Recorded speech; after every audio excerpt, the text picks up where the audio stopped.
Okay, we have a little flip-flop here in our two drivers coming in. We're going to start with Tony Stewart. We'll have Carl Edwards immediately following.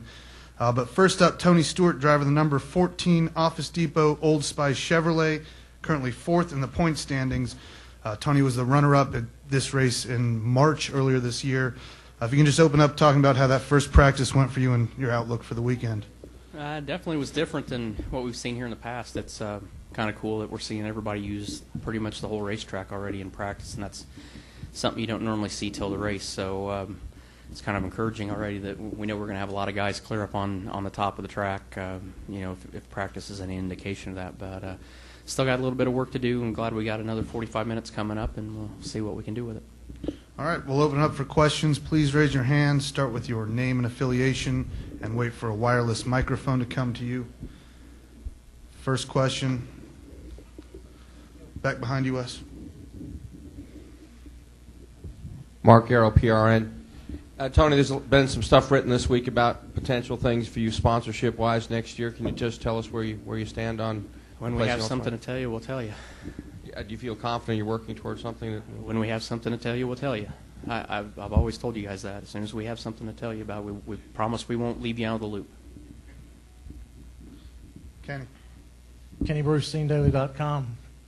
Tony, has the track changed a lot from when you guys were here in the spring, and have setups to the cars? Are you guys going to have something totally different from what you had here then? I think so, and it's not because the track's changed as much as the tires changed. Goodyear's brought a different tire here, and I think a lot of us are kind of scrambling around trying to figure out, what we had here in the spring. I don't think is what this tire likes. So we're all kind of thrashing around trying to figure it out. But like I said, I mean, the one encouraging thing is that guys are all over the racetrack now, so it's not going to be a one-groove racetrack for sure. And I think we got potential to see an old school Bristol race with a lot of guys up on the top all night, which I always thought was really cool here. So kind of excited to see what happens tonight in the nationwide race. I think that'll give us a good indication of what we're going to have tomorrow night. But I think tomorrow night we'll have a lot of cars on the top of the racetrack again. Lee Spencer, Fox Sports.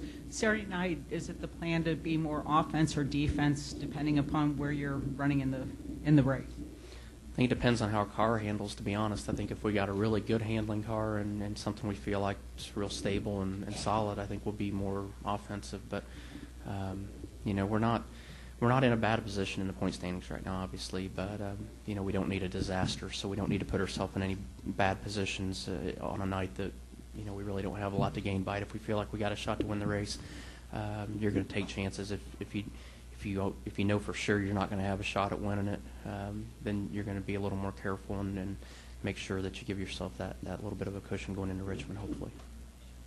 Wes, Jeff. Jeff Birdfield, Jeff City Press. Tony, how much different does this place drive than a couple of years ago? Because you're a guy traditionally likes to run the bottom of the racetrack, and now it seems like the top groove's the fast way around here.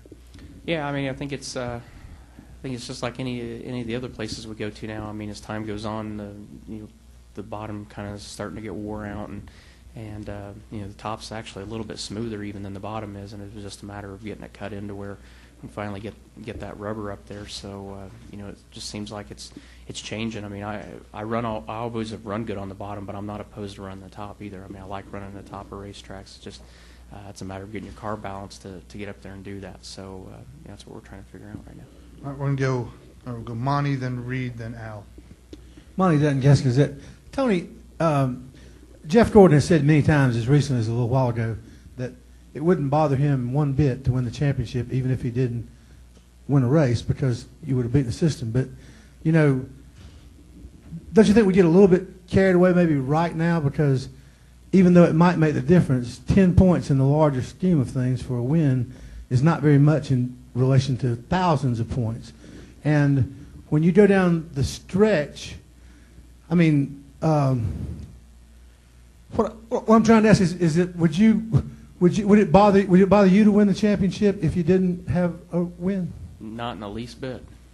I'll take the check. I'll take the trophy. I don't care if I didn't finish in the top 10 the last 10 weeks. If I got enough points to win the championship, I don't care where I finish as long as I get more than the rest of them do. And once we get past this period now where everybody's saying we need those 10 bonus points, we do go back the chase is actually determined by pure points, like always. Right. And so, I mean, it's kind of overstated a little bit right now, don't you think?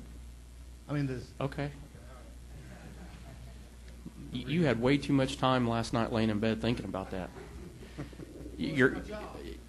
Which basically, well, I guess my point is I'm not smart enough to even think about that and analyze it as deep as you I have. I mean, but you're right. I mean, I don't think anybody really cares if they win a race to win the championship. I don't think that's what it's about. I mean, we all know what the format is. We all know what we have to do to accomplish that goal. It doesn't matter how you get there. It's accomplishing the goal. The journey getting there doesn't matter. It doesn't matter if you go through rain, sleet, snow, hail. All you care about is that you get there at the end of the day. I guess I should say it's confident. Yeah, that's the way I sent it out, actually. We done, boys? Let's go. Come on up here and you can ask it to yourself, and I'll leave. We'll wrap up here with Reed, Al, and then Joe. Reed Spencer. I think we should be respectful of Carl's time and just let Carl come up now. That's why we have 3 to go. Okay. Reed Spencer with Sporting News. Tony, from your perspective as a car owner in these economic times, do you feel like it's tougher for a young guy to get a shot at this point, either moving up from Nationwide to Cup or getting a shot in Nationwide to begin with, simply because sponsors may want a veteran in the car or something like that? I think it's going back to the way it used to be. I mean, I think there was a wave there of car owners hiring drivers for extremely cheap retainer fees to give them a shot and try to find the next great thing. But I think it's back to guys have to earn their way and guys have to prove themselves in the Nationwide Series before they get their opportunities in Cup now. I think that's the direction it's probably going to go. All right, we'll wrap up with Joe. Joe Medzer, NASCAR.com. Just wondered, Tony, any reaction to the Ryan Newman Logano dust-up? No? Did you find it amusing or any? I was in the shower. I didn't pay attention to it, and there wasn't anything to worry about going to the NASCAR trailer about. Nobody got called there, so obviously it wasn't a big deal. Thank you very much. You're very welcome. Thank you for your time, Tony.